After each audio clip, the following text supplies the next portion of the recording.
Your Excellency, His Excellency the President of the Republic of Uganda, and First Lady, Minister of Education, Mama Janet Museveni, we are going to have the anthems led by Makerere University, Department of Performing Arts.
Welcome to Command Demonstration Farm. We need the spread.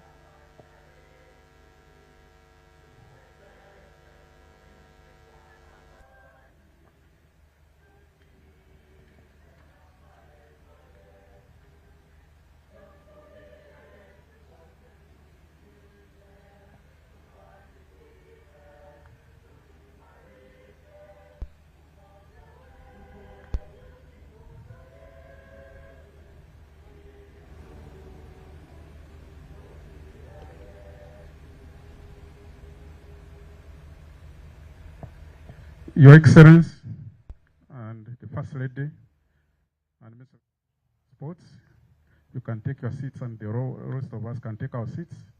And I hand over to my colleague, Dr. Joseph Kosam, to invite someone to lead us in prayers. Father John Bosco and Abdullah, can you come forward for the prayers there?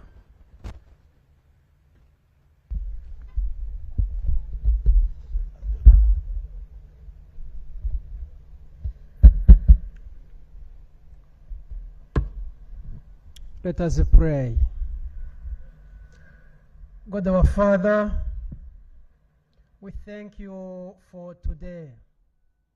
We thank you for this gathering. We thank you for blessing our region and our leaders. We ask you to keep us in faith, strength, and energy as we go through the education of our younger generations, so that our region may be blessed in what we do. We ask you, God, most powerful and generous Father, to be with us through the conference. Continue to guide us and be with us. We ask this through Christ our Lord. Amen. أعوذ بالله من الشيطان الرجيم. بسم الله الرحمن الرحيم. قل هو الله أحد الله الصمد لم يلد ولم يولد ولم يكن له كفوا أحد. Almighty God, we here today gathering here this great conference on higher education of East Africa. We ask you humility and hope. We may Allah gather our understanding with wisdom, our hearts with understanding, and our work with a spirit of collaboration. Please you, our work. May the outcome of our conference empower our children and youth, transform our countries, and build a bright future for our nations. We ask this with humility and hope. Amen. Amen. Thank you.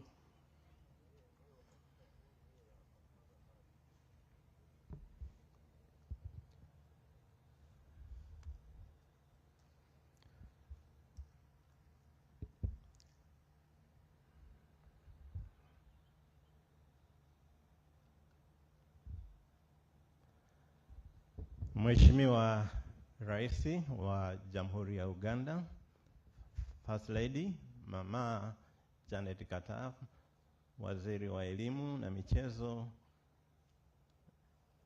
we thank you very much on behalf of the delegates, about 400 before you, from East Africa and beyond, for the Maiden, or the first Ministerial Conference on the Common Higher Education area. Mama Janet, asante sana kwa kuhost hii conference. We know you have given a big support in the organization. And they also thank the people and the government of Uganda for the hospitality so far that the delegates have enjoyed.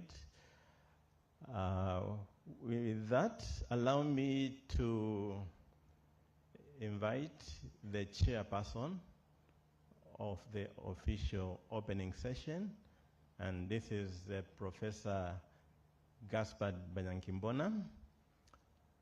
While he's walking toward the podium, I want to take this honor to introduce him, that as he walks to this podium, I'm very much sure this might be the last event of Interuniversity Council that he's hosting, because of the new development that is now the Commissioner-elect of the African Union Commission for Education, Science, Technology, and Innovation. Can we give them a big round of applause? So now I invite him to take over all the protocols of the opening session. Karibu sana, Professor.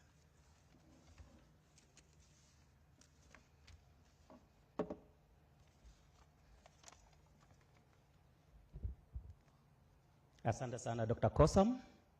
Your Excellency, President Yoweri Kaguta Museveni, Chief Guest and a founding pillar of East African integration, thank you very much for honoring this big event. Honorable Janet Kataya Museveni, First Lady and the Minister of Education and Sport, Republic of Uganda, thank you very much for supporting this conference. Honorable Secretary General, represented here by Honorable Andrea Aguer Maluk Arik, thank you very much for the support from the East African Community Secretariat. Honorable Dr. John Christopher Muhingo, Minister of State, Higher Education, Minister of Education and Sport, Uganda.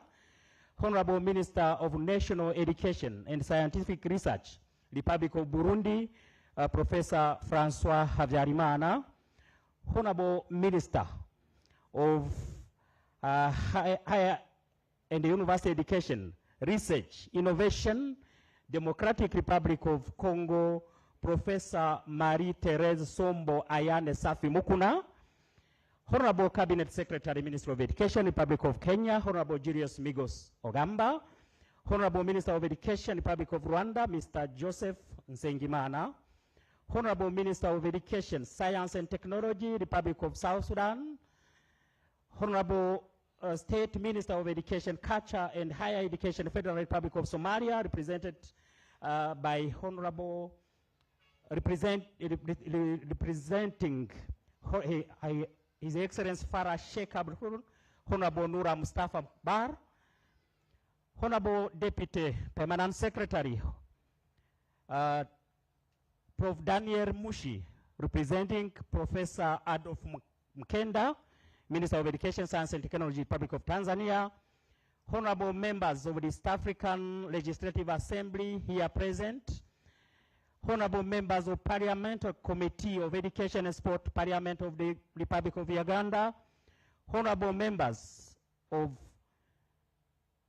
Your Excellencies ambassadors and members of the diplomatic corps, East African community countries here present, our permanent secretaries, ministries, principal secretaries, under secretaries, Ministry of East African Community, Ministry of Education, government officials from East African Community partner states, chairperson and members of the IUCA Executive Committee, chairperson and members of the National Council for Higher Education, CEO of National Council and the Commission for Higher Education, the Director General of the East African Development Bank, Mr. Bernard Paul Mono, Dr. Duguma Aguma, IGAD Chief of Staff representing the Executive Secretary of IGAD,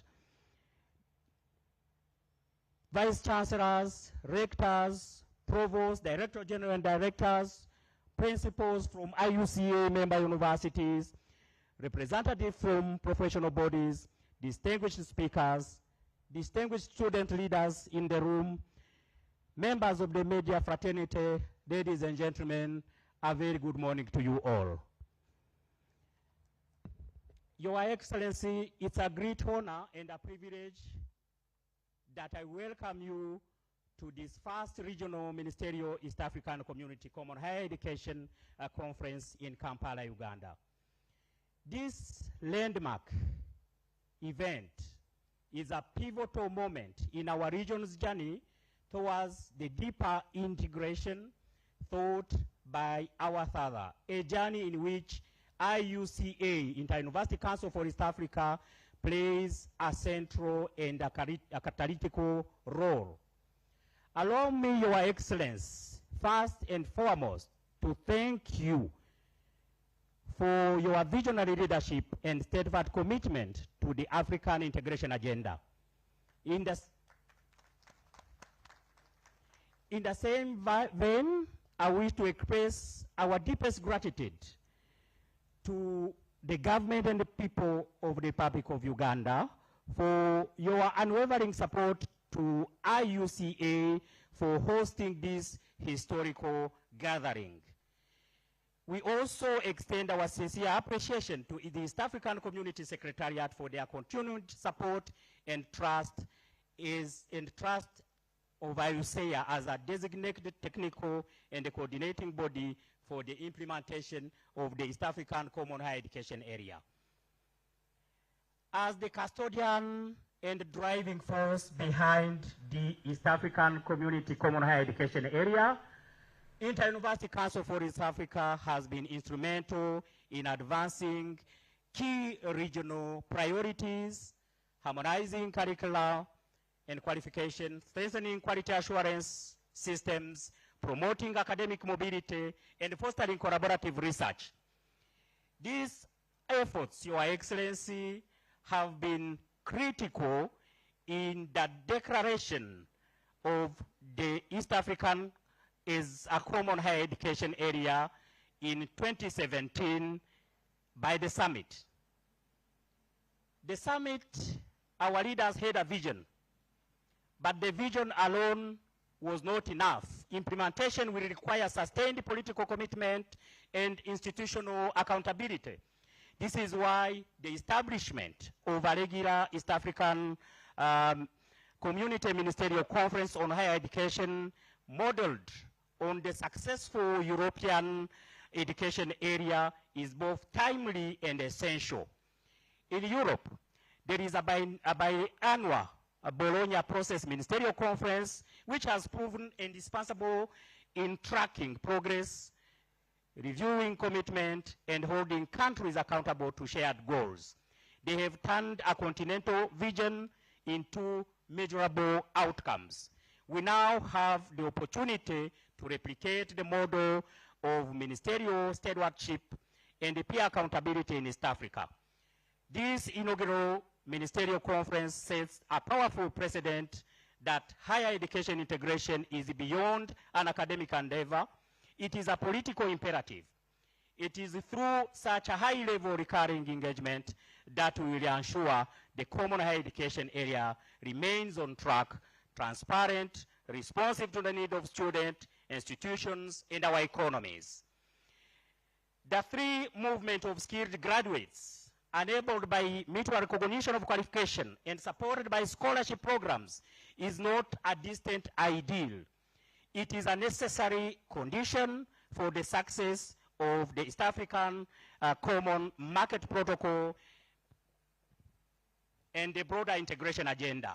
Inter-University Council for East Africa remains fully committed to working with member states, member universities, and development partners to make this a reality.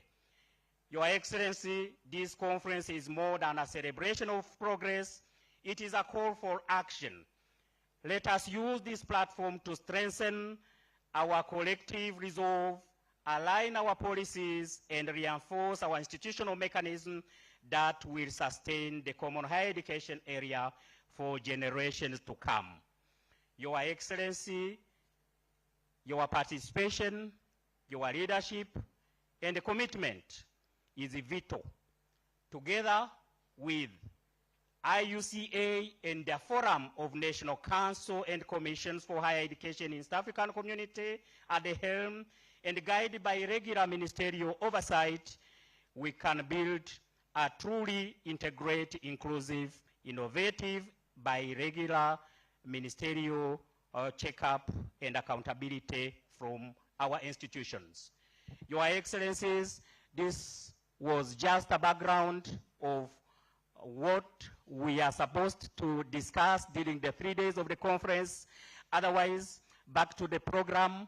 Allow me, Your Excellency, to invite Professor Okwakol, the chairperson of both the local organizing committee and the regional organizing committee, to come and deliver her remarks.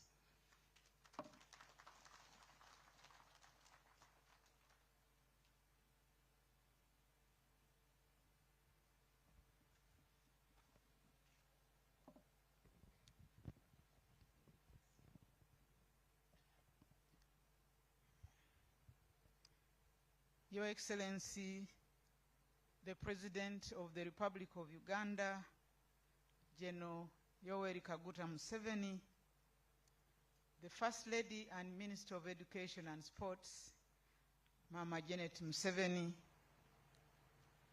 the representative of the Secretary General of the East African Community, Honorable Ariki Andrea, Cabinet Ministers and Cabinet Secretaries from the East African Community partner states, Honorable Members of Parliament, Heads of Foreign Missions and Diplomatic Corps present, Chairpersons of Councils and Commissions, the Permanent Secretaries, CEOs of Councils and Commissions, Vice Chancellors and other heads of higher education institutions present, development partners, invited guests, ladies and gentlemen, all protocol observed. On behalf of the Joint Organizing Committee, I warmly welcome you to the first Regional Ministerial Conference on the East African Community Common Higher Education Area. We are extremely delighted to have such an extraordinary gathering of policymakers, regulators, university leaders, researchers, quality assurance practitioners, employers, partners, and our students. Your presence signals a shared commitment to a higher education setting that is coherent and competitive across the region. In the year 2017, the heads of state of the East African Community took a significant step to declare the East African Community a common higher education area. This commitment was such that higher education is one partner state, this was a commitment that higher education in one partner state would be recognized, trusted, and valued across the entire region. The conference, under the theme Enhancing Regional Integration through Harmonized Higher Education Systems for Sustainable Development in East Africa, aims to accelerate the transformation of that commitment into practical actions. We greatly appreciate Your Excellency for supporting the creation and implementation of the East African Community Common Higher Education Area. Thank you very much indeed. This support is part of the several efforts towards consolidating regional cooperation and integration. Specifically, Your Excellency's support has been instrumental in calling for innovations in science, technology, which are considered catalysts for economic transformation in the region. We are indeed privileged that His Excellency, the President, is personally here to officially open this conference. We are grateful to the First Lady and Minister of Education and Sports, Mama Janet Museveni, for convening this conference. The Minister's efforts in supporting continued improvements in Uganda's higher education have been tireless. This conference is a demonstration of extending these efforts to the regional level, for it will provide a political and policy-level platform for ministers of education to commit the respective partner states on necessary actions to more effectively operationalize East African Community Higher Education Area. On the 24th of March 2025, at a meeting held in Nairobi, Kenya, the Forum of Chief Executive Officers of National Councils and Commissions for Higher Education in East Africa resolved to organize a regional conference on the East African Community Common Higher Education Area. It is heartening that this has come to pass. This conference is jointly organized by the Forum, that is the Forum of the CEOs, and the Inter-Universe Council for East Africa. Permit me, Your Excellency, to introduce the CEOs of the councils and commissions responsible for higher education in the region. And I request that as I mention your name, you stand up. Professor Mike Kuria is the CEO of the Kenya Commission for University Education. Professor Leonidas Ndaizeye is the CEO of the National Commission for Higher Education in Burundi. Professor Kihampa, the CEO of the Tanzanian Commission for University Education, is represented by Dr. Goodness Kasire. Dr. Edward Kadozi is the Director General of Higher Education Council in the Republic of Rwanda.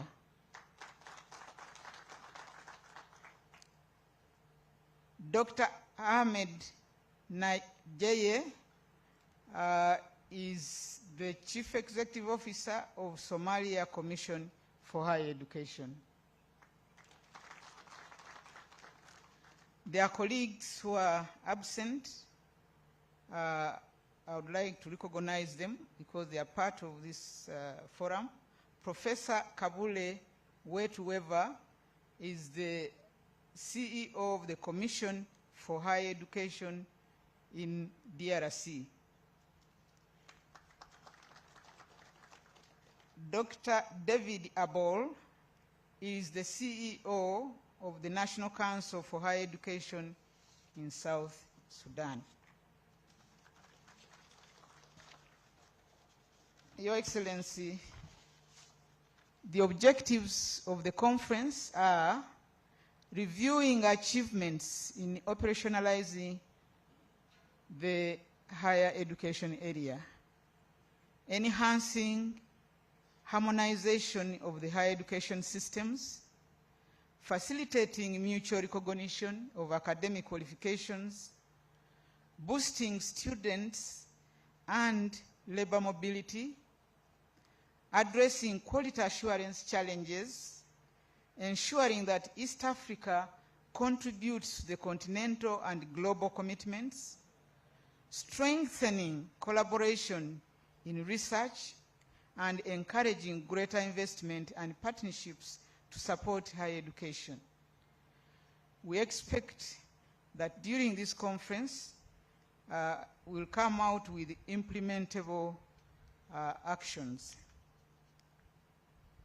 The conference has been organized at 2 levels by 2 committees.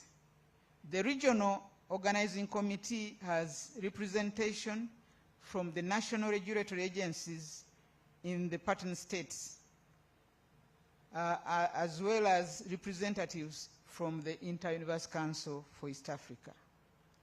This has handled the technical details of the conference.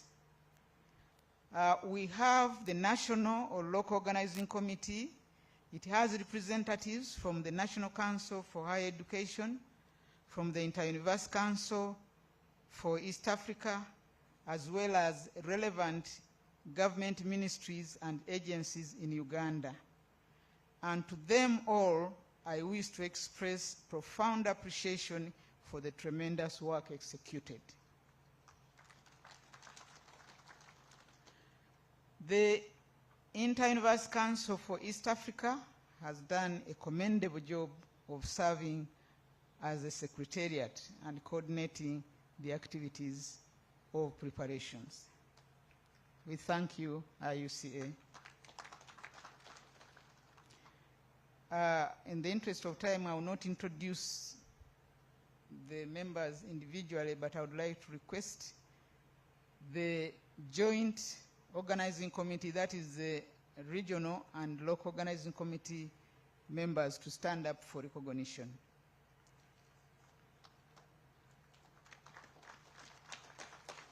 Some members are busy elsewhere, they are not here with us. With those remarks, it is my distinct pleasure to welcome you officially to the first regional conference on the East African Community Common Higher Education Area. May our deliberations be constructive, our partnerships enduring, and our outcomes transformative. I thank you and wish you a productive conference. Karibu, bienvenue.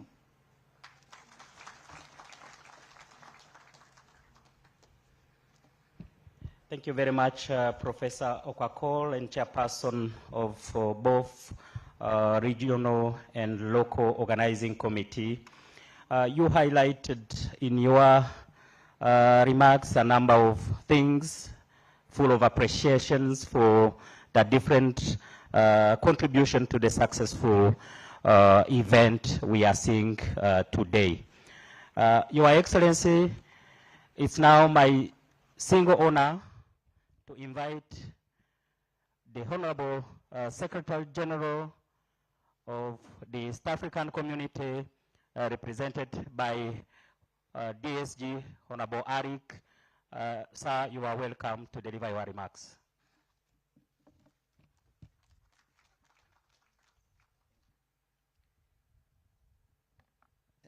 Thank you. Your Excellency, Yoweri Kaguta Museveni, President of the Republic of Uganda, our chief guest and a founding pillar of East Africa integration. Honorable Mama Janet Museveni, First Lady and the Minister of Education and Sports, Republic of Uganda. Honorable Ministers of Education, Science and Technology from our EAC partner states present here in this conference, Honorable State Minister of Education and Sports, Republic of Uganda, Honorable members of East Africa Legislative Assembly, and the members of Parliament of Uganda present in our conference. Permanent secretaries, principal secretaries, and undersecretaries present from all our partner states. Government officials present here, chairperson and members of ISEA Executive Committee, the Executive Secretary of ISEA, head of commissions and Council for Higher Education from all our EAC partner states, Vice Chancellors, Rectors, Directors General, Directors, and Principals from ISEA member institutions, distinguished speakers and presenters, ladies and gentlemen. My name is Andrea Arik, Deputy Secretary General of East Africa Community and the representative of the Secretary General, Madame Veronica Duva. It is my distinguished honor and privilege to address you today at this opening of the first Regional Ministerial Conference on the East African Community Common Higher Education Area.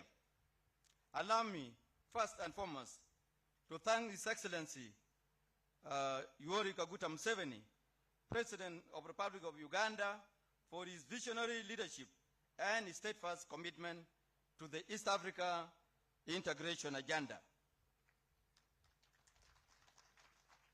Your Excellency, you are rightly recognized among the founding fathers of the modern EAC, and your presence here with us is a testimony of your unwavering support to regional unity, prosperity, and transformation.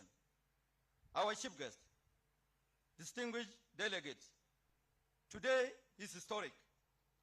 It marks the first time that ministers responsible for higher education across our community have gathered specifically to deliberate on the operationalization of the East African Community Higher Education Area since the declaration was made by the heads of state of the EAC partner states May 2017. This conference reflects our collective recognition that education is not only a national responsibility, but also a regional public good, a shared platform for building the skill, human capital required to drive the EAC social economic development and as envisioned in our strategic development blueprint, Vision 2050. It also speaks to the wisdom of our forefathers who knew that alone we can go fast, but together we can go far. By working together, our higher education institution can break barriers, harmonize standards, and unleash the full potential of our youth, academic, and researchers. Your Excellency, the journey toward a common higher education area is deeply rooted in the EAC Treaty. Article 102 of the treaty commits partner states to foster collaboration in education and training, including harmonization of curricula, examinations, certification, and accreditation, a mandate that has guided our progress. In 2017, our heads of state elevated this vision when they formally declared the EAC Common Higher Education Area, affirming that national higher education systems shall operate under a common regional framework to ensure comparability, compatibility, and mutual recognition of qualifications. With your permission, Your Excellency, I would like to highlight key achievements under this shared agenda. One, the adoption of East Africa Qualification Framework for Higher Education 2015, a critical reference tool for harmonizing qualifications and enabling mutual recognition across borders. Two, the development of regional quality assurance framework with policy guidelines, quality assurance handbooks, and academic benchmarks, ensuring that quality is not compromised in pursuit of access. Three, the establishment of East African Higher Education Quality Assurance Network, fostering a culture of quality across institutions. Four, the Staff Mobility Framework 2014 and the Student Mobility Policy 2015, paving the way for the free movement of academics and learners within our region. Number five, an ongoing effort towards a regional credit accumulation and transfer system, essential for seamless academic mobility and lifelong learning. Number six, the operationalization of a regional program accreditation framework. And seven, the development of a regional policy for recognition of higher learning. Your Excellency, these are technical instruments connecting students, lecturers, researchers, and professionals across Burundi, the Democratic Republic of Congo, Federal Republic of Somalia, Kenya, Rwanda, South Sudan, Uganda, and United Republic of Tanzania. Your Excellency, the EAC Common Market Protocol 2010 envisioned the free movement of goods, services, capital, and labor. But this cannot be fully realized without mutual recognition of skills, competencies, and qualifications. A medical doctor trained in Kampala must be able to practice in Kigali. An engineer certified in Kinshasa should be employable in Dar es Salaam. A researcher from Mogadishu should collaborate seamlessly with peers in Nairobi, Bujumbura, or Juba. This is the promise of Common Higher Education Area, a space where talent, knowledge, and innovation flow freely, unimpeded by artificial borders. Yet, we must be honest. Challenges remain. Many of our institutions face constraints, adequate funding, outdated infrastructure, digital divides, and shortages of qualified academic staff. These challenges affect quality, equity, and relevance. This ministerial conference must therefore be a platform for bold and actionable solutions. We must prioritize full domestication and implementation of regional frameworks at national and institutional levels. Greater investment in digital transformation to expand access and enhance teaching and learning. Strengthening university-industry linkages to boost graduate employability and innovation. Promoting competency-based curricula aligned with regional and global labor market demand. Mobilizing sustainable financing for research and quality assurance.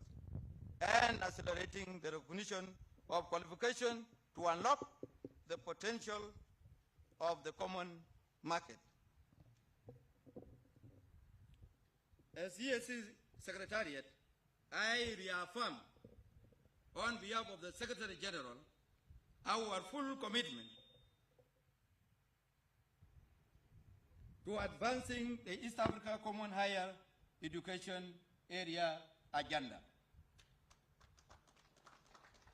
We will work closely with ISEA, the Forum of Higher Education Council and Commission, partner states and development partners to ensure that outcome of this conference are translated into concrete actions and monitored and reported to the Council of Ministers and the Summit of Heads of State. Your Excellency, allow me once again to extend my sincere appreciation to you, Your Excellency, our Chief Guest and founding pillar of East Africa integration, and to the government and the people of Uganda for hosting this historic gathering. To ISEA and the Forum of National Councils and Commissions, I commend your tireless efforts, technical leadership, and collaborative spirit. You are the architects of this transformation. The EAC Secretariat pledges its continued support to your vital work. To you, honorable ministers,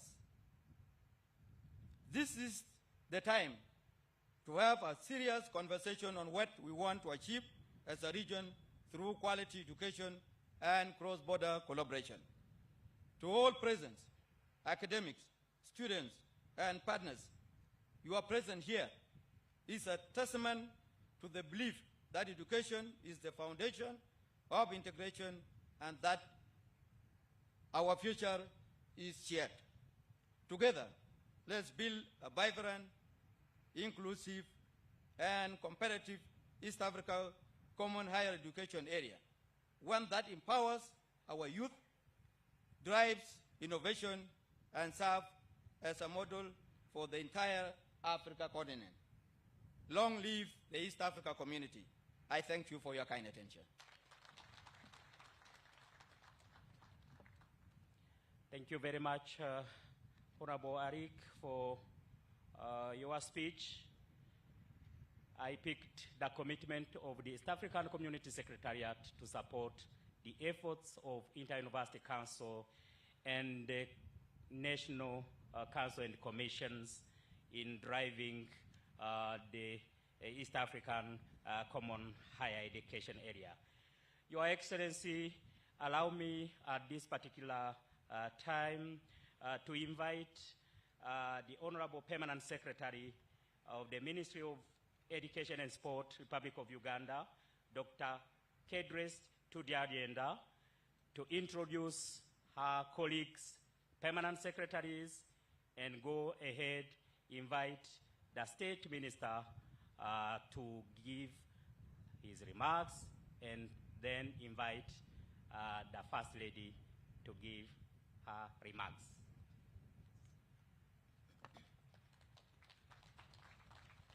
Thank you very much, Master of Ceremonies, for inviting me. Your Excellency, Yoweri Kaguta Museveni, the President of the Republic of Uganda, Mama, the First Lady, and Honorable Janet Kataha Museveni, who also doubles as the Minister of Education and Sports. Allow me, Your Excellency and Mama, to just use the protocol as had been highlighted by those who came before me. I have very simple tasks to perform. There are only 4. The first one, Your Excellency, is to welcome you and Mama very warmly to this very important first interministerial meeting. The second one, Your Excellency and Mama, and all of Your Excellencies who are here, is to welcome all of you who have come to attend this great conference here in Uganda. Welcome to the Pearl of Africa, Uganda blessed by God through nature. Please enjoy your stay. Allow me also to now introduce the technical heads of these delegations. And I would not mention name by name, but I would request the permanent secretaries, the principal secretaries, and the under-secretaries who are here with us to stand.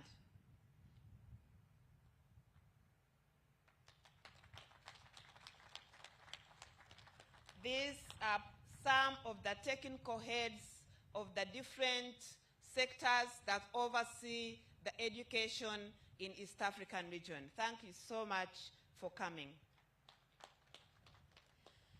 I would also like to introduce all the technical people, the university professors, and all those who do technical work at home to just stand for recognition. Yes, all the technical people, the people in universities and ministries of education, and all of you who do this work to make sure that our higher education continues to progress and prosper in the region. Thank you so much. Finally, I would now like to welcome the Honorable Minister of State for Higher Education in Uganda, Honorable J.C. Muyingo, to come forth and give his remark, but also use the same opportunity to welcome Mama, who is the First Lady and Minister of Education, to come and address this conference. Thank you very much.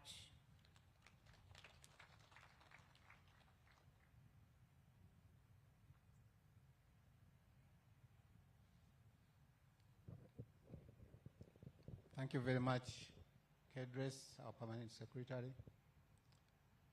Your Excellency, the President of the Republic of Uganda, the first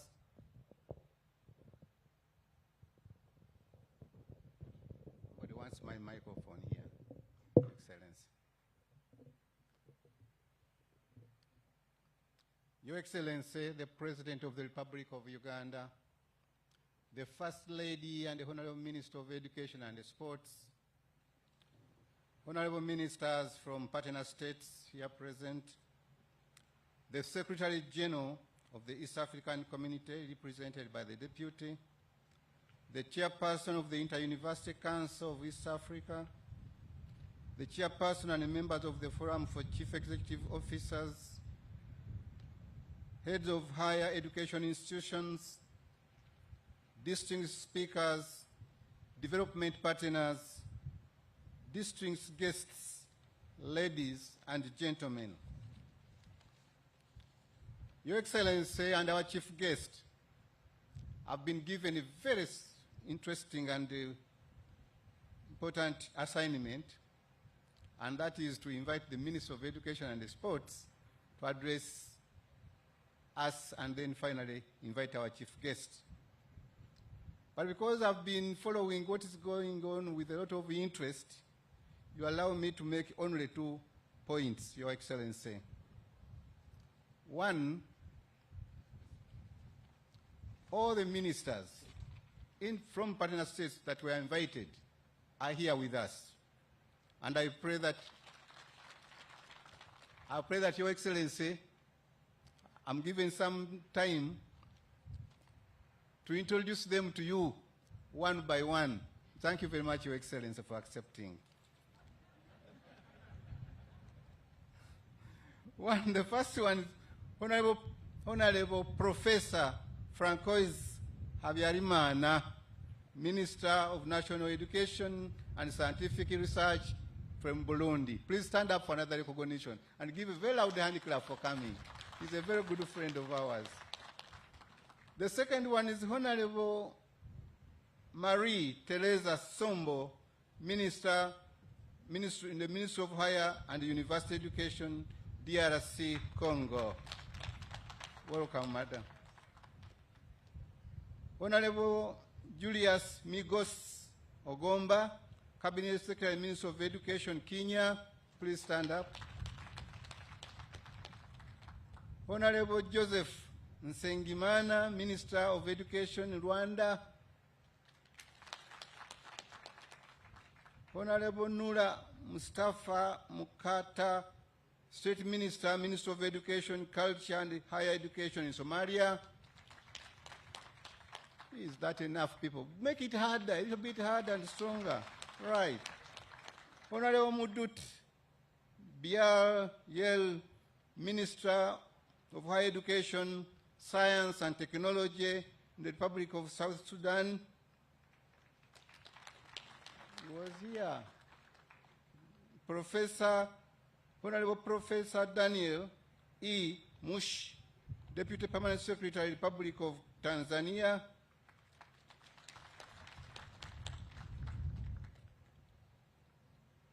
Your Excellency, I don't have to introduce the Deputy Secretary General of East Africa because this is your son. You know him very well, and he has been very useful since he, like these other ministers, they have been very useful since they arrived. We've had a lot of time to share over the issues that are going to discuss, Your Excellency. Your Excellency, the second point is to thank you for the support and all the love you have for education. Mama, this is your turn now.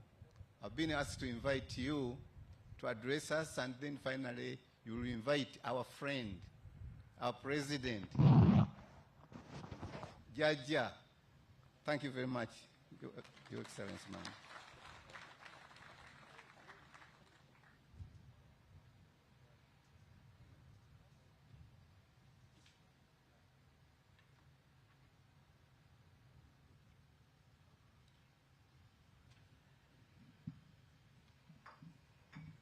Thank you. Thank you, Honorable Myingo. Your Excellency, the President of the Republic of Uganda, Your Excellency, the Secretary General of the East African Community, Cabinet Ministers and Cabinet Secretaries from the East African Community partner states, heads of foreign missions here today, Vice Chancellors and heads of higher education institutions, distinguished guests, ladies and gentlemen, good afternoon to you all. I want to begin by thanking God who has made it possible for all of us who are gathered here today to become part of this important milestone of the inaugural Regional Ministerial Conference on the East African Community Common Higher Education Area. In a special way, let me thank the President of Uganda for carving out some time in his busy schedule to be with us here today as a higher education fraternity of the East African community. Mr. President, your presence in this forum is an inspiration to many young and old who hold dear the ideals of an integrated East African community as an important step in the journey of Pan-Africanism. I also take this honor to welcome all our guests and thank you all for honoring our invitation with your personal presence. I extend to you greetings and good wishes of fruitful deliberations from the Ministry of Education and Sports. Now, a little over 80 years ago, as you heard Professor Kwakol mention, in May 2017, the East African community was declared a common higher education area. However, this meeting marks the first regional ministerial conference for higher education to review the journey we have walked since inception of the common higher education area. I believe that the review of our common higher education area during this conference shall also help us answer questions such as, one, the first extent to which, as East Africa partner states, we have made our common higher education area not only competitive as an attraction for both students and academic faculty, but the private sector too, as true partners of development. Two, the extent to which the common higher education area has become a catalyst for the various efforts by the respective partner states to bring about socio-economic transformation of their own people.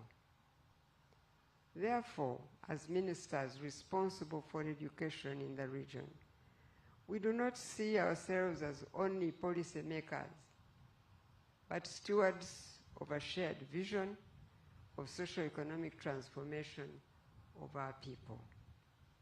We see higher education both as an enabler as well as a critical building block in this house we call the East African community.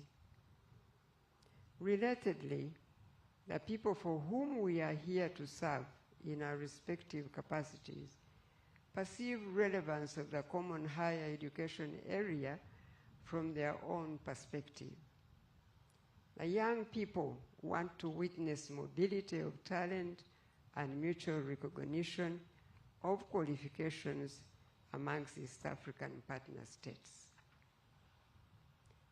The private sector perceives relevance of a common higher education area as being responsive to industry and job market by way of producing inventions and innovation services and products that will add value to the consumer's experience. Lastly, the governments. The governments will appreciate the relevance of a common higher education area when this subsector becomes a source of pragmatic policy solutions to the pressing problems in society aspiring for socio-economic transformation. This implies, therefore, that our aspiration for an integrated higher education area is purposeful because it does not seek to fulfill the self-interests of higher education per se, but the greater good of the more than 300 million people in East African community. Ultimately, this strengthens the case for the elimination of all barriers to the realization of a truly integrated and common higher education area in which the subsector is perceived by both the private sector and the state as a valuable partner to socio-economic transformation and not merely another area of expenditure.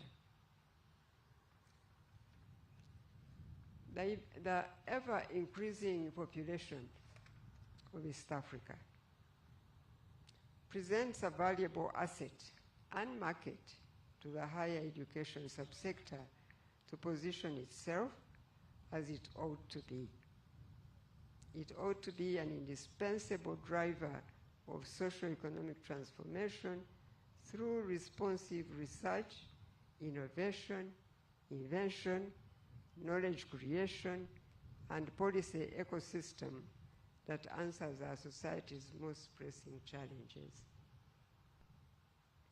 For example, the government of the Republic of Uganda has for the last 4 years been implementing a nationwide program called the Parish Development Model.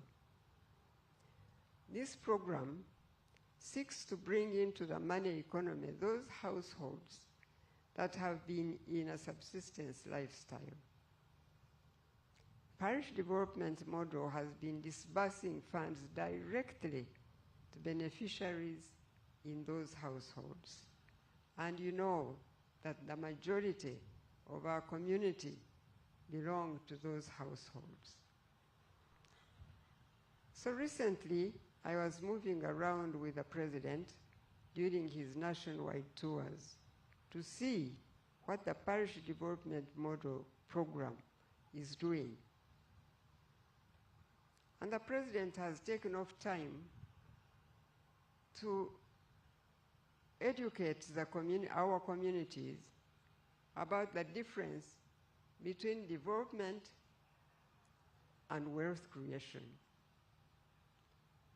And that learning of our communities has brought a big exposure to our rural areas.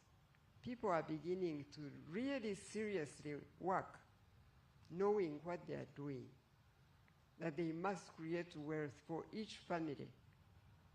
And when you travel around rural areas these days, you see better residential areas, better homes, and better communities because of what is happening in our rural areas. As we moved around with the president, we witnessed varying levels of success and impact of this program. However, some of these subsistence households live within the surroundings of higher education institutions. So I keep asking myself whether there is a way these higher education institutions can be of value to the government's grassroots programs, such as parish development model. Now, this is the relevance I was referring to earlier. Higher education needs to transform itself from being perceived as an ivory tower of ideas to becoming the solution to common socio-economic challenges that households encounter in their day-to-day lives. Therefore, a gathering like this of higher education leadership in our East African community really can do so much to the change that would bring what we have had in Africa as potential of riches in Africa that has been talked about as potential since creation, that can now become reality for its own people to live better lives. I'm looking forward to what this gathering is going to do for the East African community. For instance, higher education can be innovative in driving a cottage industry mindset whereby once a student graduates, he or she thinks of what they can do first and foremost from one's home or household before looking elsewhere for employment. And you know, many of our young people who are educated, who call themselves unemployed, come from agricultural backgrounds, but they call themselves unemployed because they are looking for white-collar jobs only as a source of employment. Many of these developed economies we so admire have propagated this culture of cottage industries to lift communities out of subsistence living and poverty. You can imagine if the estimated 70% of the East African community population that lives in rural areas was fired up with a culture of cottage industry. How much socioeconomic transformation would that bring to our society? As most of you already know, the challenges that our people face are not unique to a particular partner state, but transcend national borders, and as such, demand regional solutions. Can a common higher education area be the source of such solutions? Therefore, the Ministerial Conference will offer to the partner states an opportunity to review and consolidate progress in the harmonization of higher education systems across our partner states for the greater good of our society through socio-economic transformation. A common higher education area will not only make East Africa more attractive to students from within and outside Africa, but will play a pivotal role in positioning the East African community region as a nucleus of excellence, innovation, and competitiveness. It will strengthen our regional integration by ensuring that our graduates are employable across partner states and beyond, and that our institutions can pool expertise for greater impact. As Uganda, we reaffirm our government's commitment to supporting the East African Common Higher Education area in various ways.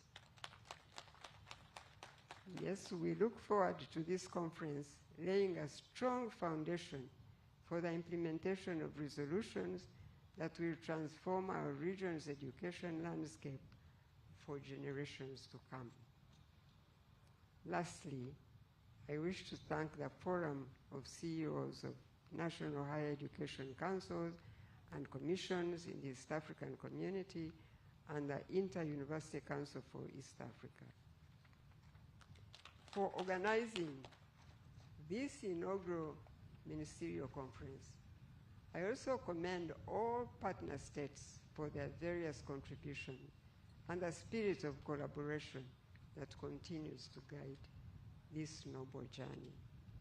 I thank the Uganda's National Council for Higher Education for steering the local preparation to make this meeting a reality. It is my hope now and prayer that the 3 days of the conference will be used not only to deliberate, but also to make bold obligations and actionable decisions that will bring to life the aspirations of our young people who look up to us for a future of opportunity, of dignity, and shared prosperity. I'd like to remind you of the words of President Julius Nyerere, who said, in quotes, "Unity may not make us rich, but it can make it difficult for Africa and the African peoples to be disregarded or humiliated forever. And it will therefore increase the effectiveness of the decisions we make and try to implement for our development," unquote.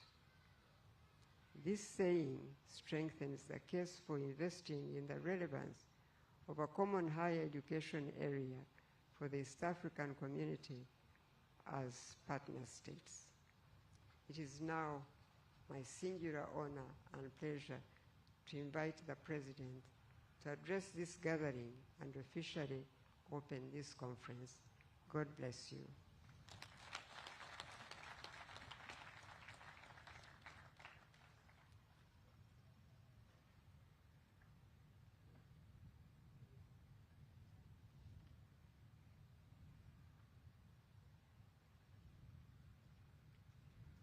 The Honorable Ministers,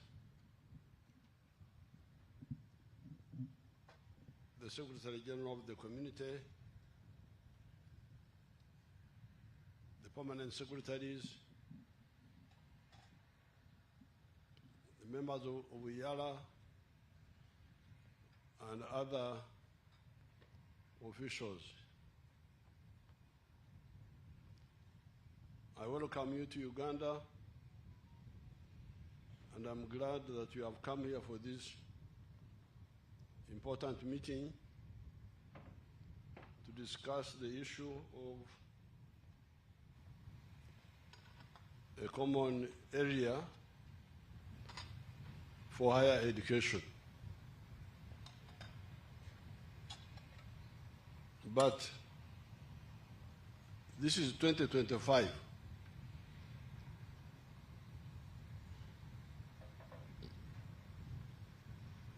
And some of the East African countries, especially Kenya, Uganda, and Tanzania, have been together for a long time under the British. Others were under the Belgians, Rwanda, Burundi, Congo, and South Sudan was under the Arabs. But you should ask yourself a question: why are we talking about the common area for higher education now? What have we been doing all this time? Indeed, For Kenya, Tanzania, and Uganda, we had one common education area. I can see many of you are young people, but we, the ancient people, we know that there was one university for East Africa. You should remind yourself about that.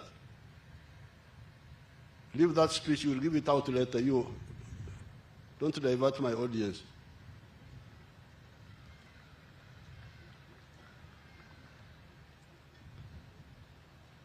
We had one University of East Africa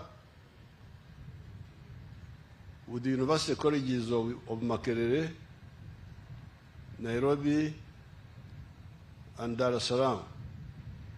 And we had so many common services, the railway, the airline, so many of them. The university council. But they broke down 1977. That's why you are now giving me medals that I was among those who resurrected what had collapsed. Therefore, as you talk about the common education area for higher education, it is better if we start by answering clearly for everybody who has got ears to hear and eyes to see, to say, why integration? Why integration? What is the integration for? Because you cannot firmly deal with the how, because you are now talking about the how to integrate, to integrate at the higher education level. But the question is why do you need to integrate in the first place? Now the speech the young man had started distributing is what I gave in 2015, 30th July, in Dar es Salaam, when the late Benjamin Mkapa invited me there. In that speech and in many other speeches, I was dealing with the issue of the why. Why integrate? Why? The good thing is that I've been involved in that movement for more than 60 years now, with our elders of Africa, as young people following them, Kwame Nkrumah, Modibo Keita, Sékou Touré, Patrice Lumumba, Mwalimu Nyerere, Jomo Kenyatta, Abeid Karume, who were behind them. I was very active from the very beginning. Now,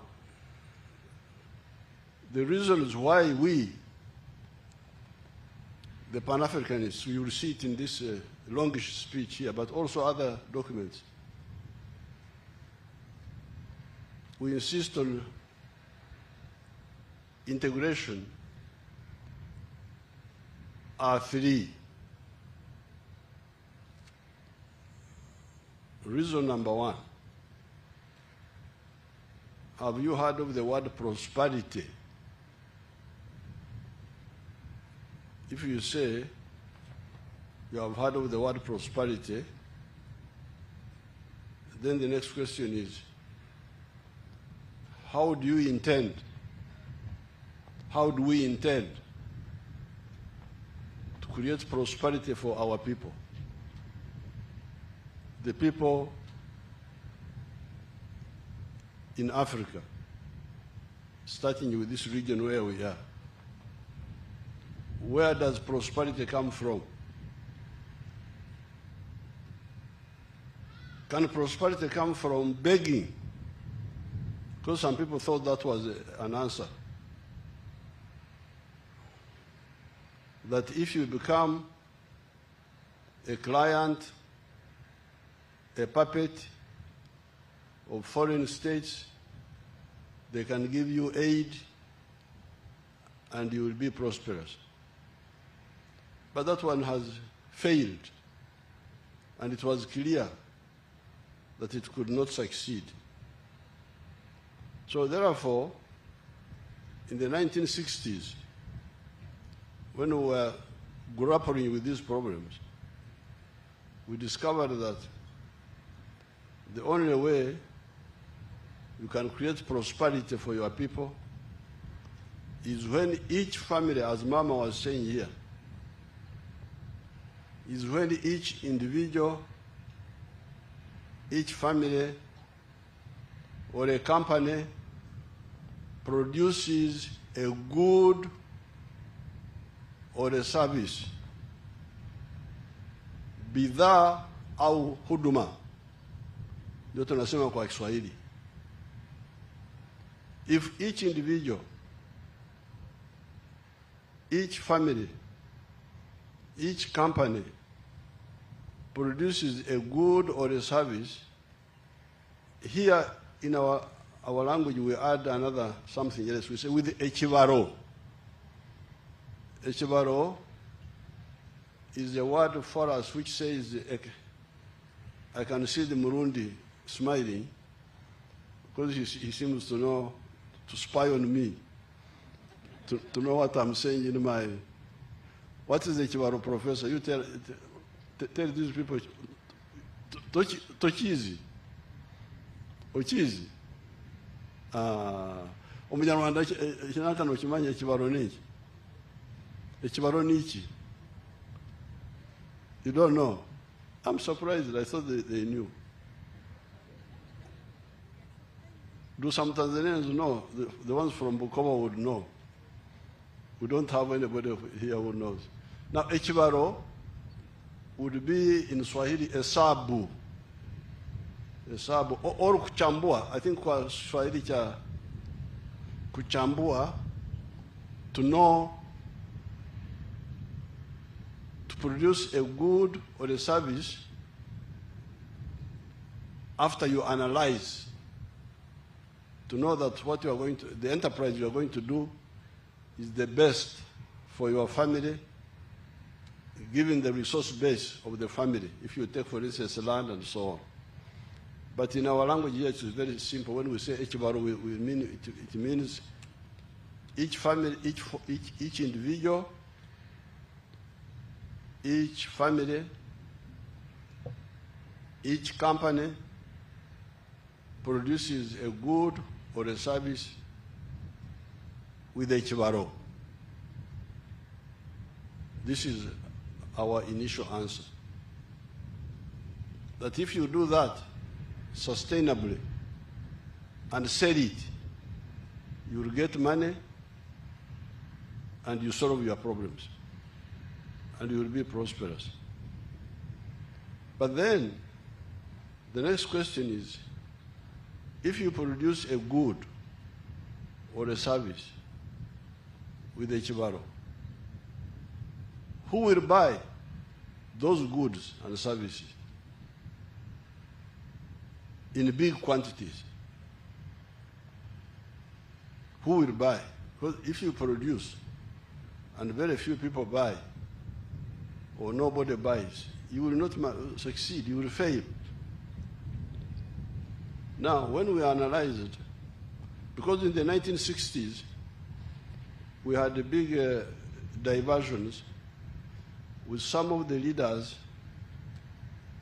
preaching politics of identity. Politics of identity, of tribe, religion, gender chauvinism, and etc. But we, in the 1960s, when we analyzed if you take, for instance, as you'll see in my speech here,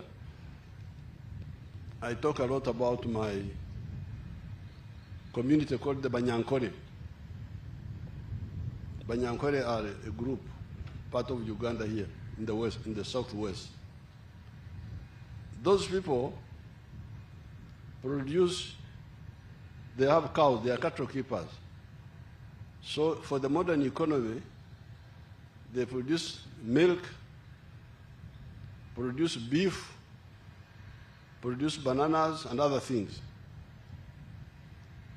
Now, what we discovered was that, yes, they can produce together milk, beef, bananas, but they don't easily buy from one another.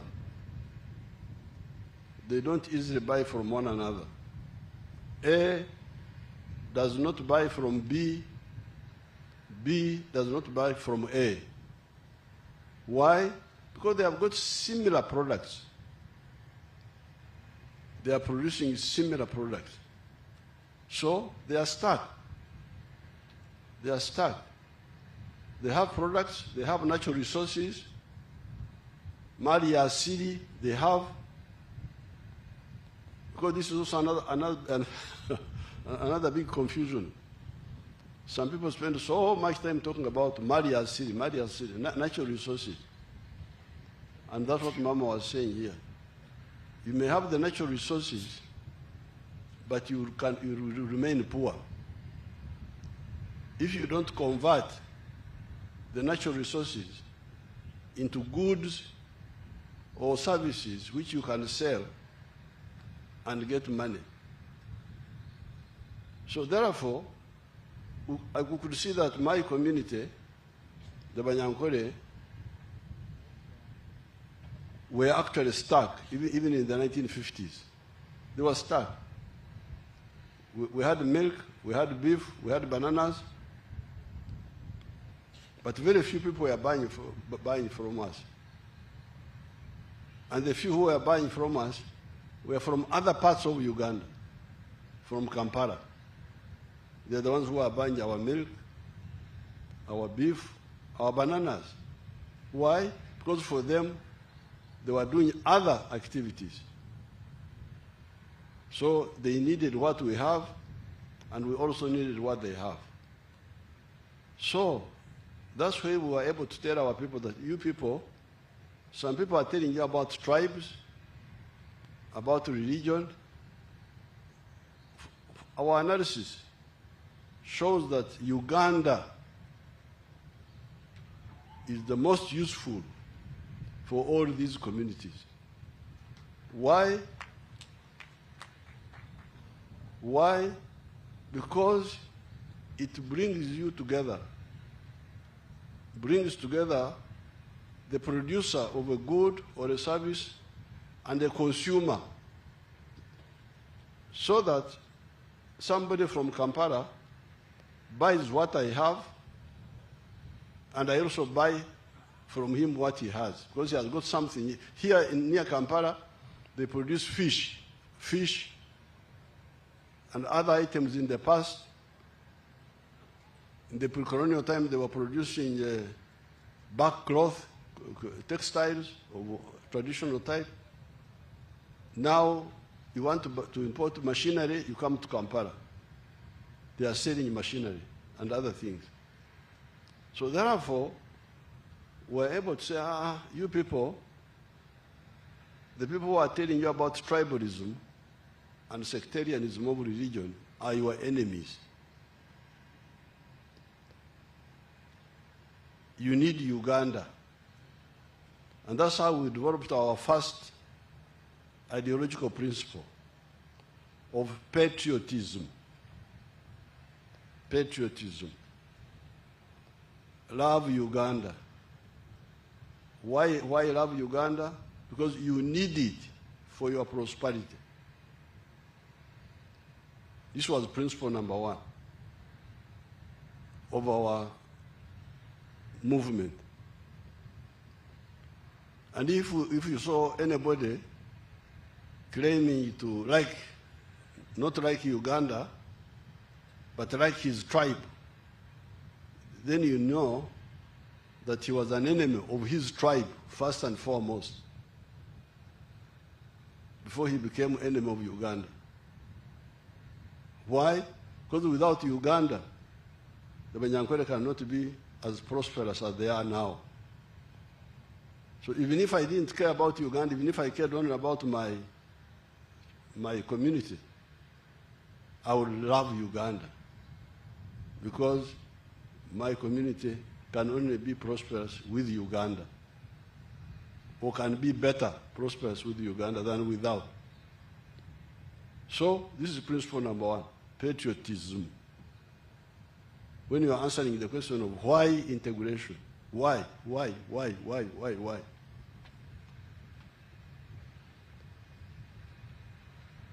I can see there's a minister from Somalia. Up to now in Somalia, we have the problem of clans. The clans are very busy with one another. Fighting. The Hawiya, the other one from the Isaac, the one of Siad Barre, the Darod, then there's another one, then there's half clan.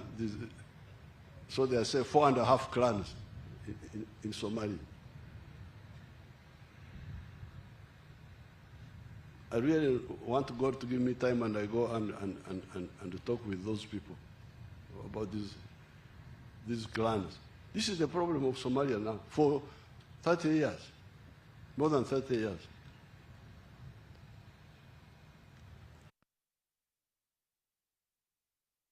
Talked about patriotism. Love Uganda. Why? Because you need it for your prosperity. If you want your people to be prosperous, you need Uganda. But soon, that's why, you know, when I tried to learn French more than 60 years ago, and I was moving very well in French, in the school. Fermez la porte. Ouvrez la porte. And I was moving very well. But the problem came when our French teacher, Mr. Bayers, said some words are women, some are men. So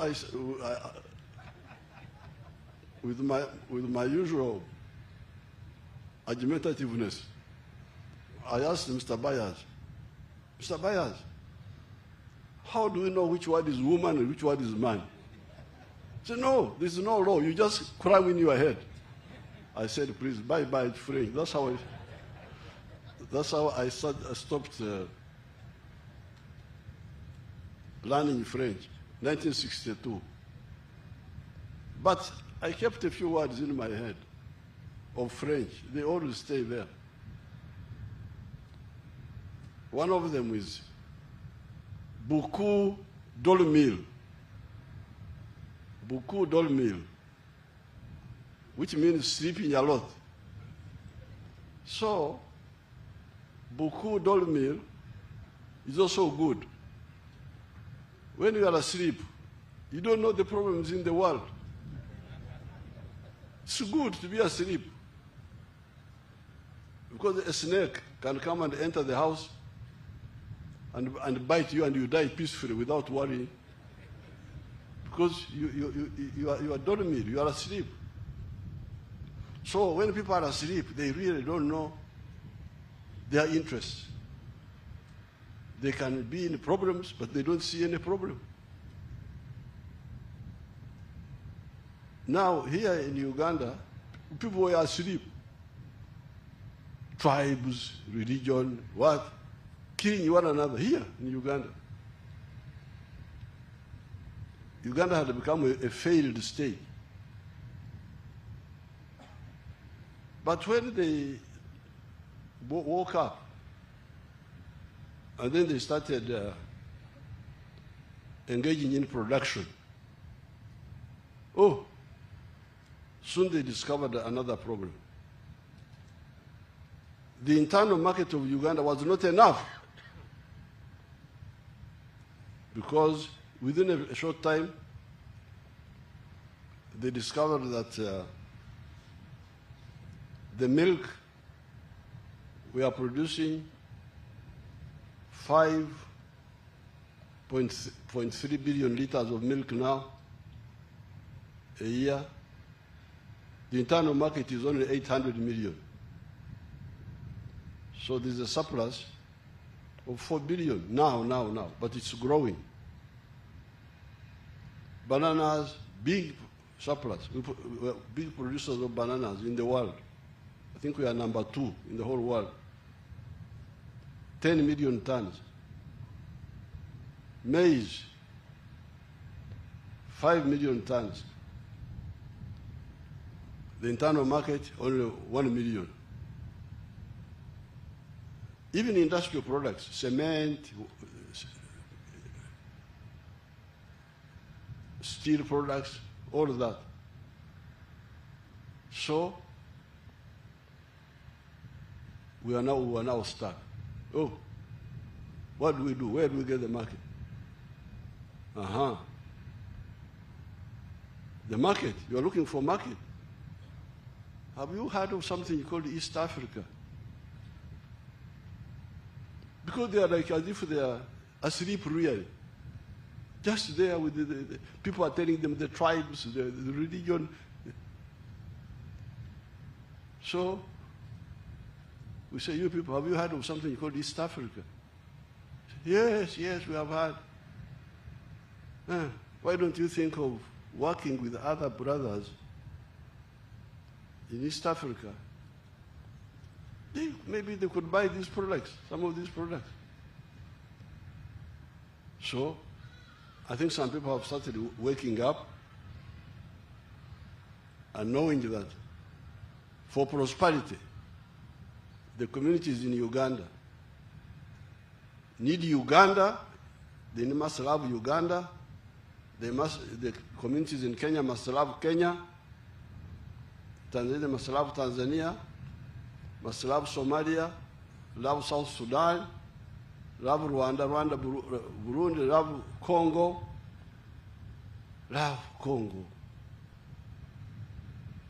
but also love East Africa, Wanange. Why you love East Africa? Because you need it for your own good. Whether you like my face or not, you need me. You need my purchasing power. Mfuko wangu uko na kitu ndani yake. Kama unataka kuwa vizuri kwako, nitazame vizuri. I can contribute to your prosperity by buying your product. And you can also contribute to my prosperity by buying my product, which I have. And this trade is ancient. Even before the Europeans came, we had a trade from the East African coast, Zanzibar, Bagamoyo, Dodoma, Tabora, these areas of Uzinza. That time they were not talking about Mwanza and so on. There were other centers. Karagwe was a very big interaction point, all the way to Uganda here, and to Congo. We call Congo Bulega. That's what we call Congo. The trade was from the East African coast to Congo and back. So this is not new at all. So therefore, the second reason why the second way we can solve prosperity is through Pan-Africanism, which means East African integration, which is what we are talking about here. This is what we are talking about here. But then, when we started, we saw another issue. Can you benefit from the Ugandan market or from the East African market if you remain pre-industrial, if you remain underdeveloped? As you heard Mama here talking of families which were in the subsistence economy, outside the money economy, will you benefit from the market of Uganda or the market of East Africa? No. So that's why we pointed out to our people here, you need to undergo social economic transformation. You must become modern societies. You are teachers. You are educationists.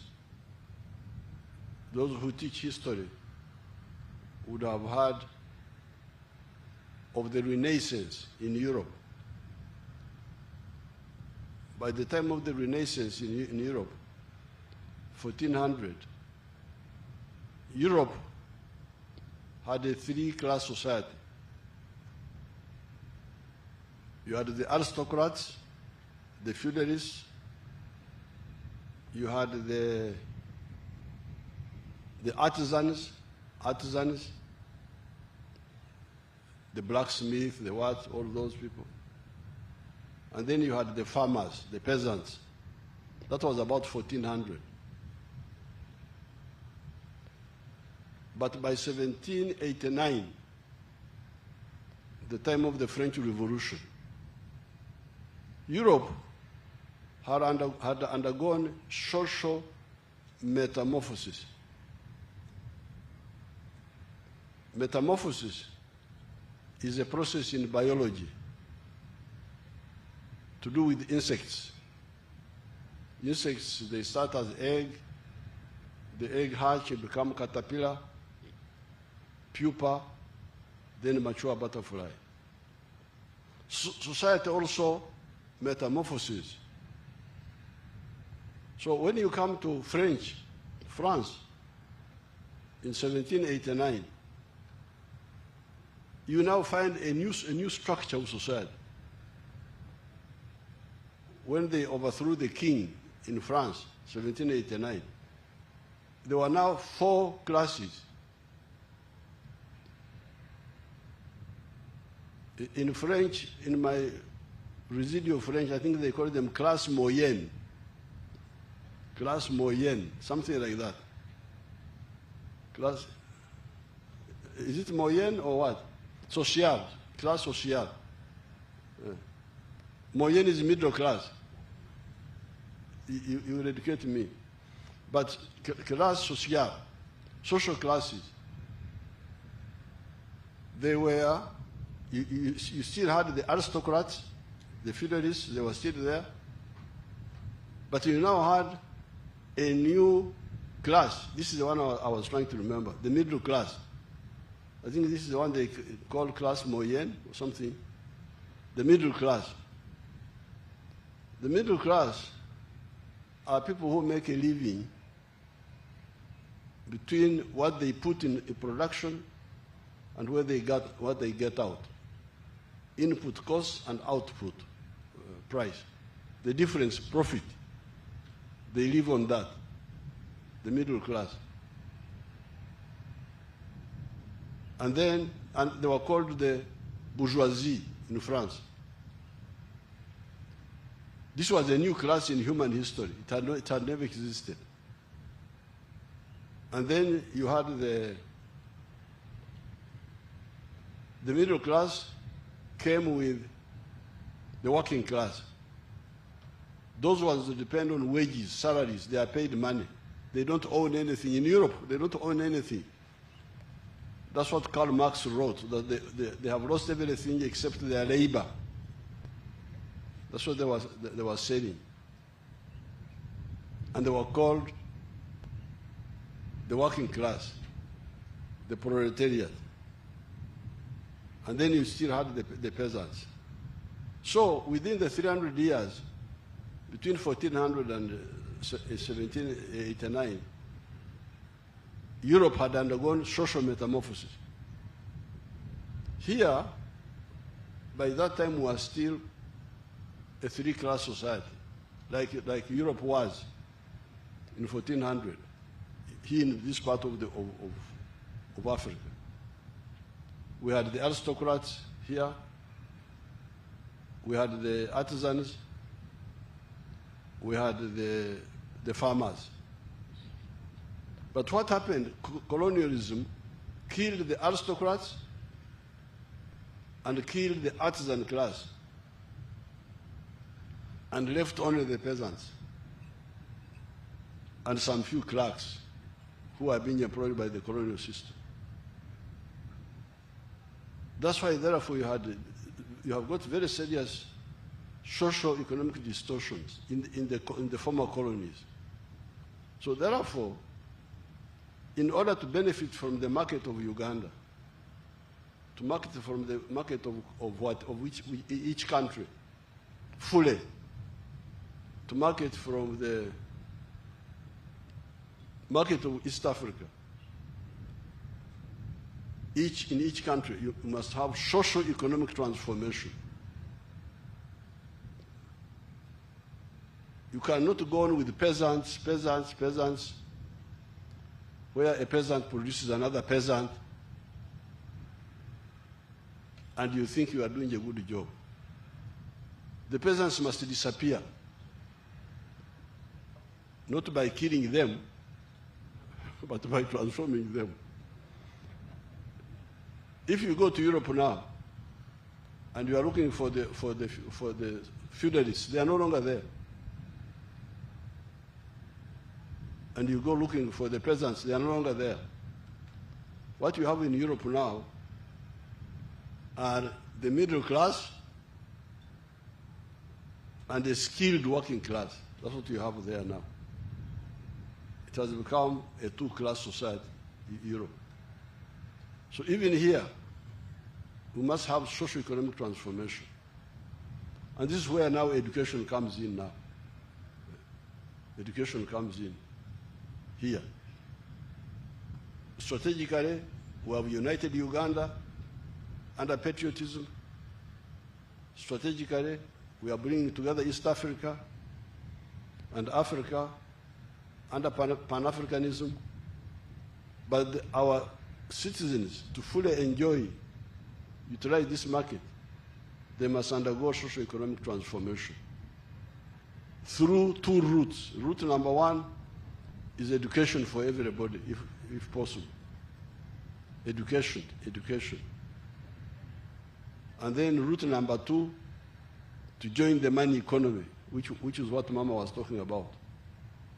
All the families must join the money economy. And then now you're going to the details of education, what sort of education, science education, technical education, humanities, and so on. You're going to those details now. And that's how now you come to the common higher education area. Why are you disagreeing? Here in Uganda, we had to fight a small battle. We were fighting with some small battles. The small battle was in the schools where children are paying for education. Some of the teachers were charging students from South Sudan higher than the ones from Uganda. Oh, we almost went to war. Stop this. What are you doing? All the children must pay the same. It's really criminal. What are you thinking? What are you thinking? How can you even think about this? This is a child who also wants education like this other one here. But if you don't know the why the integration? That's why all those problems come. Now, then the commonality. If you understand that I need East Africa, Banange, for my own good, I need East Africa, I need Africa. East Africa, at least let's start with East Africa because it's a bit nearer. Then we ought to have common standards. Common standards. Once I have qualified here, I should be able to move and be employed in other countries, in the other countries. I think these are some of the things you're going to discuss. How to make the education, higher education, common, so that I don't qualify here. You know, when we had just got independence, the British, no, just before independence, India had got independence before us. And some Ugandan students went and studied in India. And they came back with the university degrees of India. But then the British were in charge here said, no, we don't trust Indian degrees.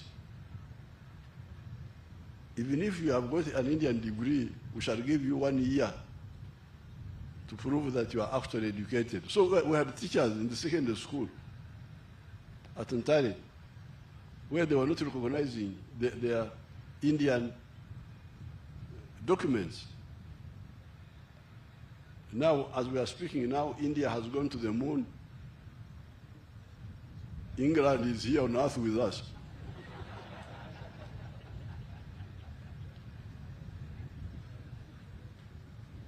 So you should resolve the issue of the standards, the syllabus,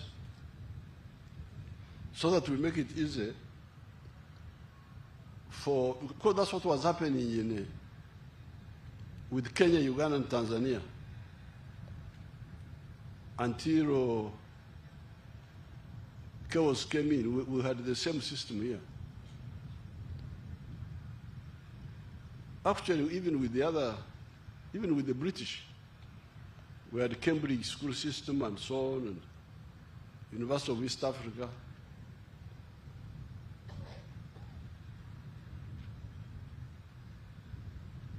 Now, the fourth principle there is democracy. That one is clear enough. So the four principles: Pan-Africanism, patriotism, Pan-Africanism, socio-economic transformation, and democracy. This will enable us to build prosperity for our people.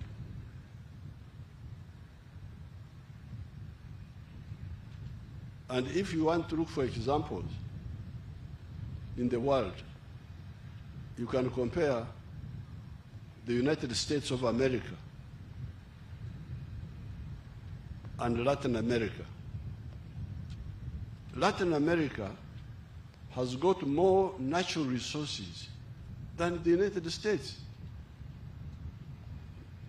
If you look at the forests, the Amazon, you look at the rivers, you look at the minerals, South America is richer than the United States. But why is the United States prosperous and Latin America miserable?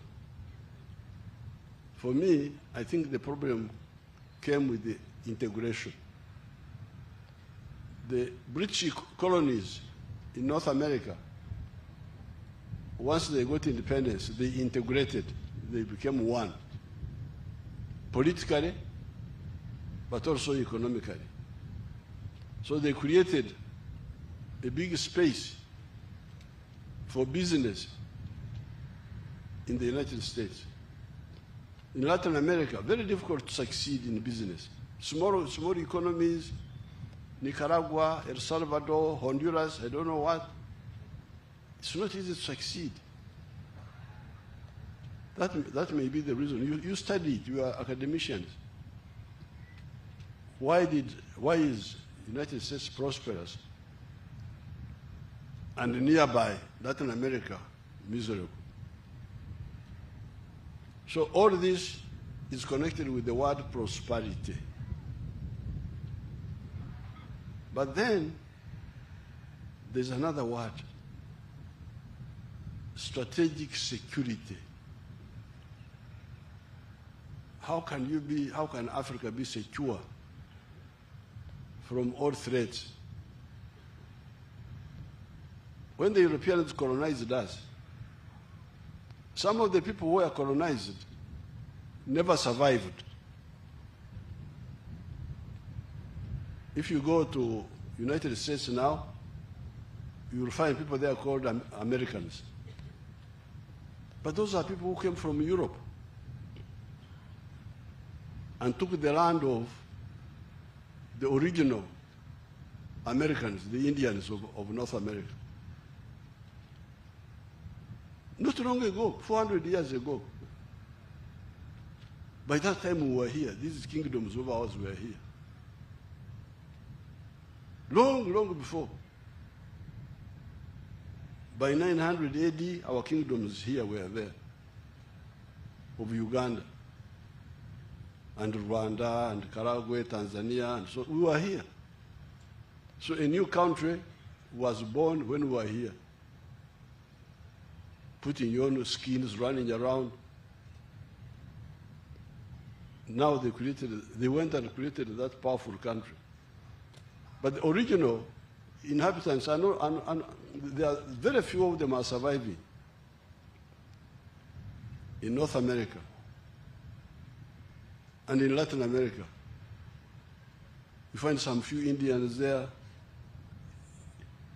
In Bolivia, you can see their faces. You can see their faces. They look a little bit like Chinese. But they are marginalized people. Some disappeared completely. Others were completely marginalized. Australia, the Aborigines. Here, Africans don't die easily. That's why we survived. By our genes. Why didn't the Africans disappear? Because we don't easily die. And why? It was partly civilizational. The Red Indians in America were mainly killed by diseases brought by Europeans.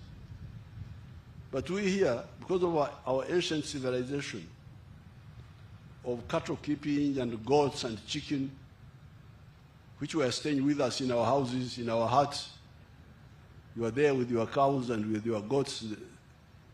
They are vaccinating you with the sicknesses. And you are also vaccinating with them. There are diseases called zoonotic diseases. The diseases which go between human and animals. Me, I'm fully immunized because I was staying with the cows. They would give me their diseases, I give them mine. Direct. So dying for me was not so easy. So because of that, we survived. But we should have learned what the English say, once bitten, twice shy.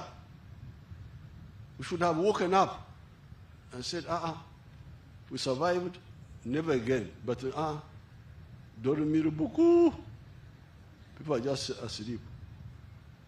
Now, the second reason for integration, the why, is strategic security. How can we be secure from all threats by anybody? You see what is happening in the world. The fighting in Gaza, in Europe. If you are weak, you are in danger.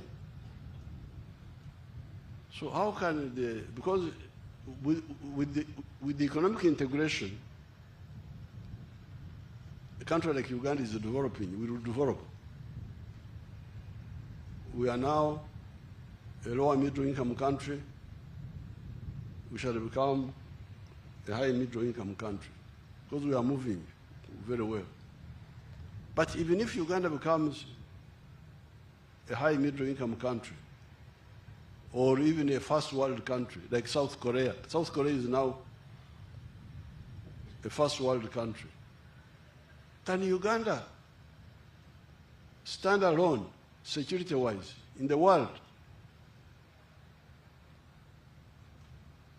Because now some of the people, like the Americans, they talk of what they call four-dimensional superiority. They want to be superior in 4 areas, what you call dimensions. They want to be superior in land forces. They want to be superior in air force. They want to be superior in the navy, at sea. They want to be superior in space. And 4 of them are already on the moon. The Americans are on the moon. The Chinese have gone there. The Russians, now the Indians have gone there, to the moon. Here, the Africans, we are here on Earth. So those people on the moon, they are looking at us from the moon. We are like insects. When you see insects, they are eating sugar, very busy with sugar. You can bring doom and kill all of them. They don't even know what's killed them. This is not good at all. This is very irresponsible for the African leaders. And that's why our leaders, some of our leaders, were saying, apart from economic integration for prosperity, where possible, we should also have political integration, form political federation. Because if you succeed economically, but you don't have one common defense, Uganda is landlocked. So there's no way we can talk of a navy where we are landlocked here.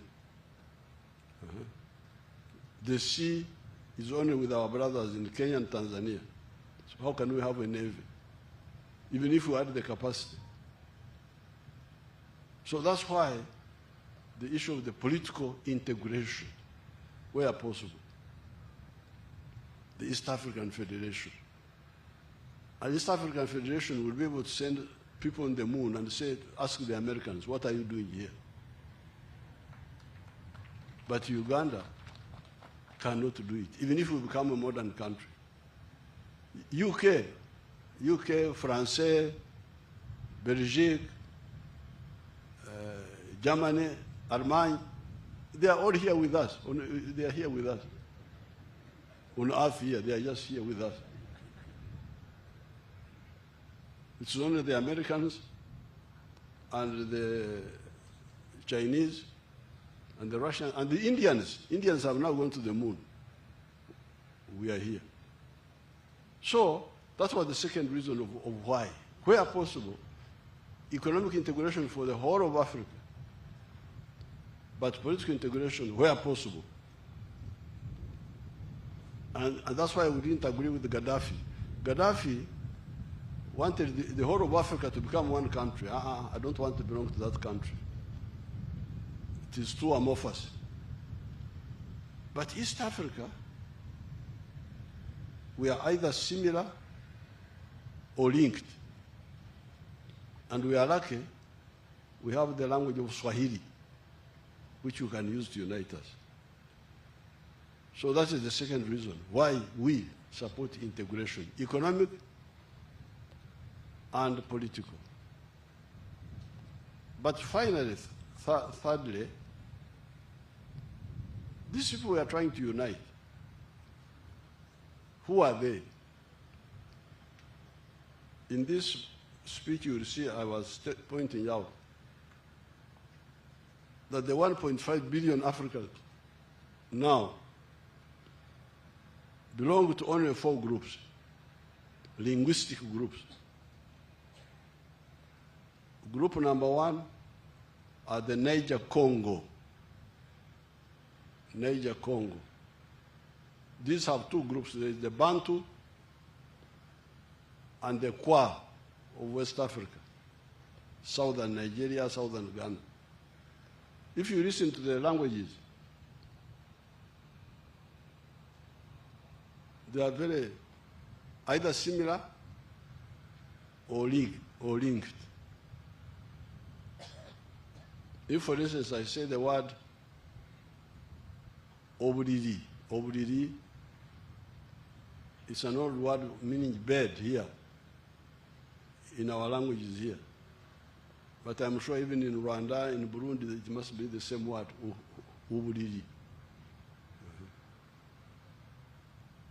You can go. So many similarities among the Bantu dialects. But even between the Niger-Congo and the other group are what we call the Nilo-Saharan. Nilo-Saharan are people like our people in northern Uganda, northern Kenya, Turkana and all those people, southern Ethiopia, the Oromos, the Nubians, the Somalis. These are all part of the Nilo-Saharan.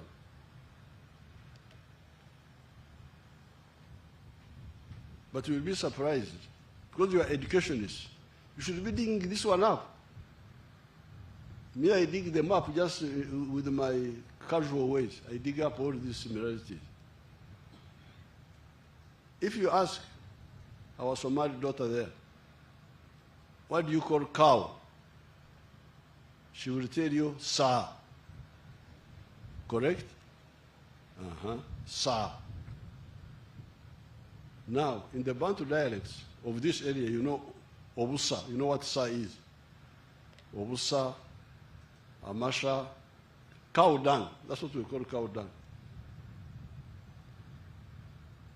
We don't call human dung busa. No. That's something else. Cow dung is not even goat. It is not even goat dung. It is cow only. So you can see that linkage, ancient linkage. There must have some linkage. Now the third language group are the Afro-Asiatic, the Arabic and Tigrinya and Amhara. And then there's a small group in South Africa called the Khoisan. So when they say Africa, different, what?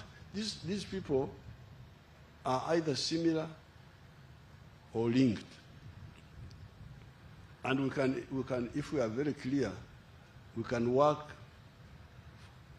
to unite them both economically and in some cases politically for their own good, and we will be able to create very strong units. I must commend Mwalimu Nyerere and Abeid Karume, because they united Tanganyika and Zanzibar. Now they are one country called Tanzania. For the last 60 years, they are one country. This was 1964. We were supposed to have the same unit of East Africa, 1963. I have my pictures here. I will give each one of you those pictures of that time. But some of our leaders wanted to remain big fishes in a smaller pond. If you're in a smaller pond, you are a big fish. And that's how Mwalimu gave up, and in 1964, he moved with Karume, and they formed Tanzania, which has really helped those people there. If you go and do research, how the groups have benefited, how the Zanzibaris have moved, benefited, the maritime borders, what have you. So therefore, be careful not to invite old men into your meetings because they can speak for ages. So with these few words,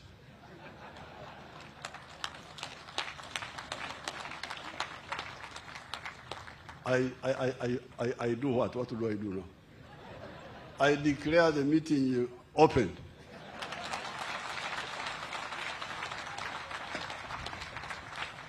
Merci beaucoup.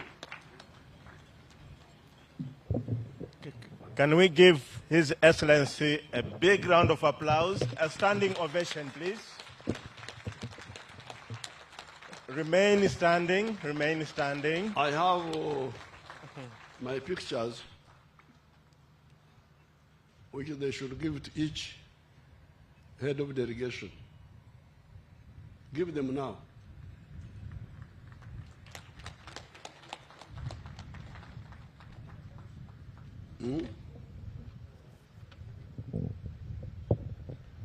No, that's finished.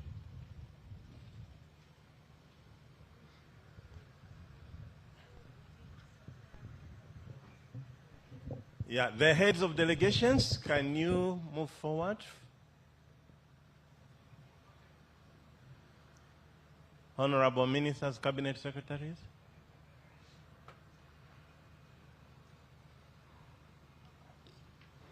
And the Secretary General also give him his own.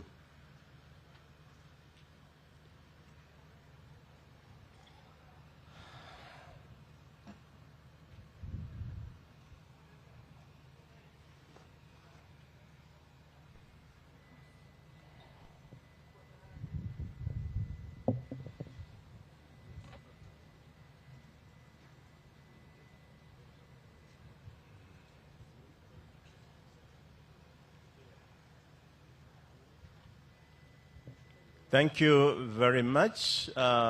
Mheshimiwa Rais, tunashukuru sana kwa hotuba yako ya uzalendo na elimu kubwa tuliyoipata ya uchumi na siasa. We thank His Excellency for his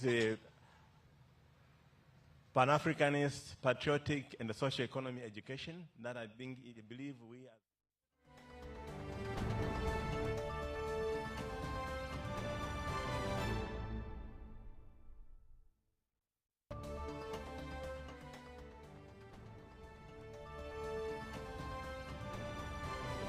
LRA fighters to their will. For the evidence on each commander and his role, I refer you to footnotes 9 to 19 of our pre-confirmation brief, more specifically. Your Honors, up to 4 times daily, these commanders would connect with Mr. Coyne via LRA radio and report to him. And we have collected these communications, and they are evidence in these proceedings. They also met Mr. Coyne either in Uganda or the Sudan. Insider witnesses, whose statements are before you, explain that Mr. Coyne issued orders through Vincent O.T., who would pass them down to the brigade commanders. They, in turn, would implement through their fighters assigned to the brigades. Their descriptions overlap consistently, each describing similar behaviors over the charged period. Their descriptions are corroborated by intercepted radio communications, as summarized in paragraph 12 to 13 of our brief. Now, Your Honors,